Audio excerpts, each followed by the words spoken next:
దేవుని ప్రియులకు శుభములు. ఈ దినమందు దేవుని వాక్యాన్ని చదువుకుందాము.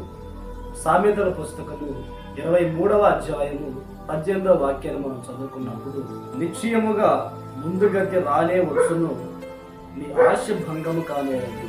ప్రియ దేవుని బిడ్డలారా, అనేక మంది ఈ దినాలలో బాధపడుతున్న విషయం ఏమిటి అంటే, గత దినాలలో మేము చాలా బాగున్నాము, గత సంవత్సరాల్లో చాలా సంతోషంగా ఉన్నాము, గత కాలంలో మేము ఉన్నతంగా ఉన్నాము అనుకొని ప్రస్తుతము అనేకులు బాధపడుతూ ఉన్నారు. ప్రస్తుతం వారున్న పరిస్థితులు ప్రతికూలంగా ఉన్నప్పుడు, వారి హృదయాల్లో ఆవేదన కలిగినప్పుడు ఇలాగున మాట్లాడుతూ ఉంటారు. అయితే దేవుని వాక్యము మనకి చెప్తున్న విషయం ఏంటంటే, నిశ్చయముగా ముందు గతి రానే వచ్చును.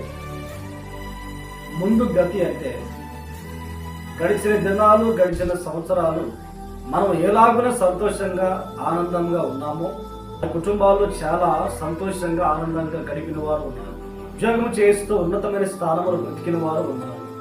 దేవుడు వారికి అనుగ్రహించిన పొలములో పంట వేస్తూ సమృద్ధిని అనుభవిస్తూ బ్రతికిన వారు ఉన్నారు. మరి కొంతమంది ఆరోగ్యకరంగా సమాధానముగా బ్రతికిన వారు ఉన్నారు. ప్రస్తుతం కొంతమంది ఏ రీతిగా ఉన్నారు అంటే, గత దినాల్లో ఉన్న దీవెన, గత దినాల్లో ఉన్న ఆశీర్వాదాలు కోల్పోయి అనేకులు కన్నీళ్ల మధ్యలో ఉన్నారు. సంతోషాన్ని కోల్పోయి ఉన్నారు, ఆనందాన్ని కోల్పోయి ఉన్నారు, ఆశీర్వాదం కోల్పోయి కన్నీళ్ల మధ్యలో కొనసాగింపడుతూ ఉన్నారు. నువ్వు భయపడొద్దు, కన్నీరు కార్చొద్దు, విశ్వాసాన్ని కోల్పోవద్దు. దేవుని వాక్యం చెప్తున్న మాట ఏంటంటే, నిశ్చయముగా ముందుగతి నీకు వస్తుంది. ప్రస్తుతం అప్పుల సమస్యలను బట్టి, ఆర్థిక ఇబ్బందులు బట్టి బాధపడుతున్నావా? రాబో దినాల్లో నీవు అనేకులకు ఇచ్చే విధముగా దేవుడు ఆశీర్వదిస్తాడు. దేవుడు నిన్ను తలగా ఉంచుతాడు కానీ తోకగా ఉంచడు. భక్తుడైన యోబు విషయం మనకు తెలుసు కదా.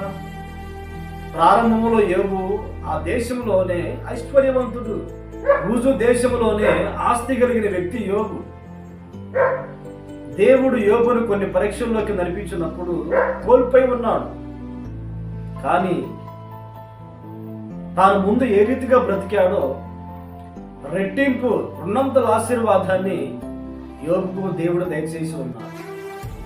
కనుక మనము కూడా ఆయన విశ్వాసం ఉంచగలిగితే, గత దినాల్లో ఏ రీతిగా నువ్వు దేవునికరంగా ఉన్నావో అలాంటి పరిస్థితులు, అలాంటి ఆశీర్వాదాలు మరలా దేవుడు మనకు అనుగ్రహిస్తాడు.